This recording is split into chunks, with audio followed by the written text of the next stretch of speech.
दावा केलेला आहे दादा आणि शरद पवार साहेबांची चर्चा सुरू होती, त्याबद्दल काय प्रतिक्रिया?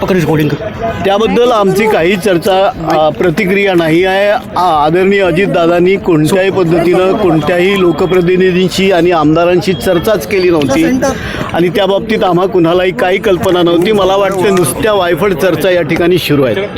अजितदादांच्या अपघातापूर्वी अजितदादा विदर्भातल्या धान प्रश्नाच्या संदर्भात सही करण्यासाठी थांबले होते. जर ते थांबले नसते तर अपघात झाला नसता असा देखील दावा केला जातो. मला वाटतं अनेक फाईल असतील, त्याच्यामधल्या विदर्भातल्या फाईलचा काही संबंध याच्याशी आहे असं मला काही वाटत नाही.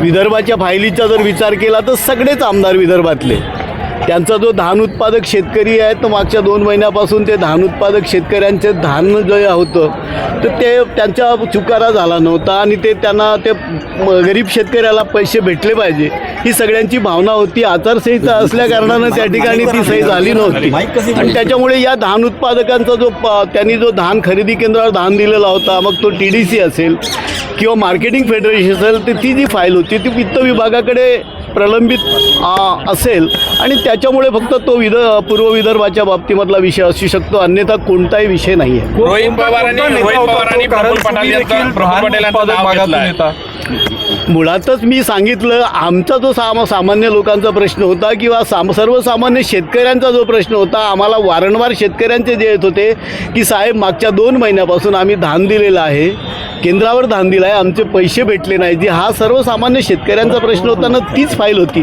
या व्यतिरिक्त कोणती पण फाईल नव्हती. रोहित